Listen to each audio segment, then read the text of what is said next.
ఇవాళ మీరందరూ ఏమనుకుంటున్నారు, కొంతమంది ఏమనుకుంటున్నారంటే మీకు పదవి వచ్చింది అనుకుంటున్నారు, ప్రజలు మీకు పదవి ఇచ్చారనుకుంటున్నారు. నా దృష్టిలో మనకి ఇచ్చింది పదవి కాదు, బాధ్యత.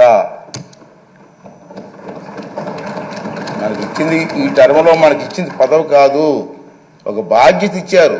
మన భుజస్కంధాలపై బాధ్యత పెట్టారు, ఒక నమ్మకంతో ఇచ్చారు. చంద్రబాబు నాయుడు గారు, పవన్ కళ్యాణ్ గారు, బీజేపీ కలిసిపోయి ముందుకు వచ్చారు.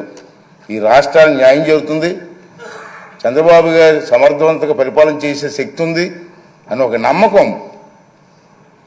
22 మంది మహిళా ఎమ్మెల్యేలు వచ్చారు ఈ సభలో.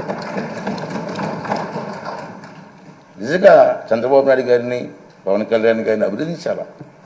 ఇంతమంది మహిళలకు అవకాశం, మహిళల కోసం ఎన్నో ఉపన్యాసాలు ఇస్తుంటాం రాజకీయంగా, కానీ వాళ్ళకి ఆ స్థానం కల్పించడంలో ప్రముఖ పాత్ర వహించిన చంద్రబాబు నాయుడు గారికి, పవన్ కళ్యాణ్ గారికి, బీజేపీ వాళ్ళకి ధన్యవాదాలు చెప్పాల్సిన అవసరం ఉంది. అంటే మహిళలు అలాగే 33% పోస్ట్ గ్రాడ్యుయేట్స్ ఈ సభలో ఉన్నారు. ఇది చాలా మంచి పరిణామం. 39 మంది గ్రాడ్యుయేట్స్ ఉన్నారు ఈ సభలో.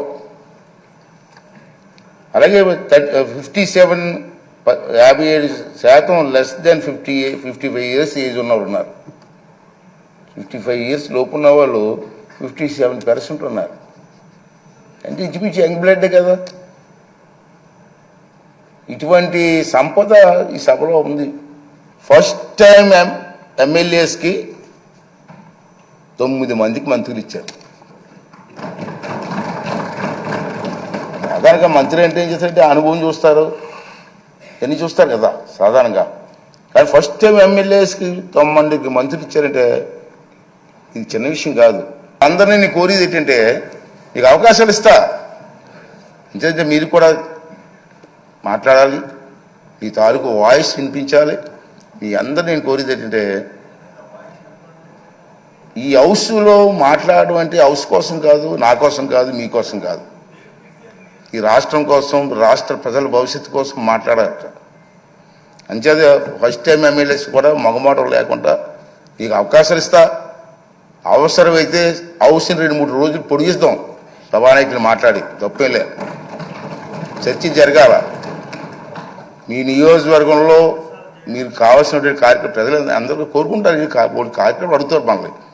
ఆ కార్యక్రమాలని స్పష్టంగా సభ ద్వారా మంత్రులు ఉంటారు, మంత్రులకి అధికారులు ఉంటారు, అధికారులకి వారితో పాటు ప్రజలకు కూడా మా ఎమ్మెల్యే గారు అసెంబ్లీలో మాట్లాడారు మా సమస్య కోసం చెప్పి ఒక ఆలోచన వచ్చే విధంగా మీరందరూ కూడా ప్రవర్తించవలసినటువంటి అవసరం ఉందని చెప్పి మనం చేస్తున్నాం. సీనియర్స్ కూడా ఉన్నారు, సీనియర్స్తో కూడా మాట్లాడి మీ ప్రెజెంటేషన్ బాగా చేసి ఈ రాష్ట్ర భవిష్యత్తుతో పాటు మీ నియోజకవర్గ భవిష్యత్తుని కూడా మరి ముందుకు తీసుకెళ్ళడం కోసం మీరు ప్రయత్నం చేయవలసిన అవసరం ఉంది. ఇంచేత మిమ్మల్ని టీవీలో సభలో మనమే ఉన్నాం, మనం చూడడానికి కొన్ని లక్షల మంది కూర్చున్నారు బయటని.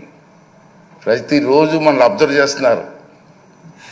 వాళ్ళ ఆశలను అడయాస చేయడానికి వీల్లేదు. మనం ఈ 5 రోజులు మనకి పండగ కాదు, బాధ్యత. 5 సంవత్సరాలు మనందరం కష్టపడి ముందుకు వెళ్ళవలసిన అవసరం ఉందని చెప్పి మనం చేస్తున్నాం. చాలా ఉన్నాయి. బడ్జెట్లో డిమాండ్స్ ఉంటాయి మనకి. ఇది బడ్జెట్ పెడతారు కదా, బడ్జెట్లో డిమాండ్స్ ఉంటాయి. మీకు ఇంట్రెస్ట్ అయిన డిమాండ్స్ మీద మాట్లాడండి, ట్రైనింగ్ అవ్వండి.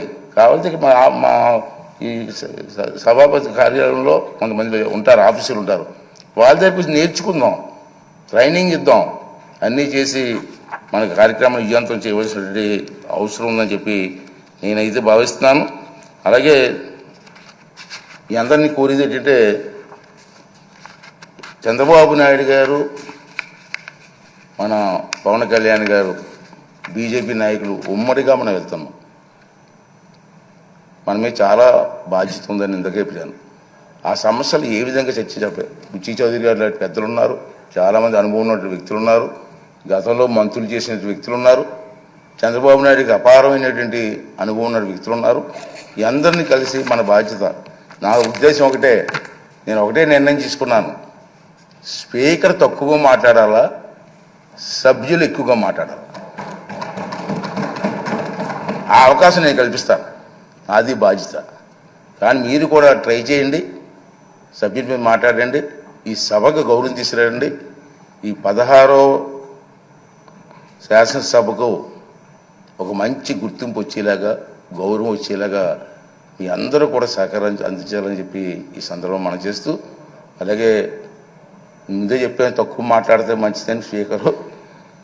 అయితే ఈ మా 4 మాటలు మీకు చెప్పి రేపు సభలో మీరు అందరూ కూడా సహకరించండి. అందరికీ ఇద్దాం, ఒకేసారి టైం లేదు, ఇవాళ టైం లేదు కాబట్టి ఇవ్వలేకపోయాను. కానీ తప్పనిసరిగా అందరికీ సమయం ఇచ్చి మీ తాలూకు మాటలను రికార్డు కూడా అవుతుంది కాబట్టి అందరూ కూడా ముందుకు వచ్చి మన రాష్ట్రాన్ని కాపాడడం కోసం, రాష్ట్రాన్ని అభివృద్ధి చేయడం కోసం మనందరం కూడా కష్టపడి పనిచేద్దామని చెప్పి మనవి చేస్తూ, మరి మొన్న ఎన్నికల్లో ప్రజలందరూ కూడా మనకి ఉన్నతమైన బాధ్యత చెప్పారు కాబట్టి ఈ సభాముఖంగా మీ ద్వారా మనందరం కలిసి మనకు ఓట్లు వేసి గెలిపించి ఈ అవకాశం కల్పించినటువంటి ప్రజలందరికీ కూడా మరొక్కసారి నా ధన్యవాదాలు, నమస్కారాలు తెలియజేస్తూ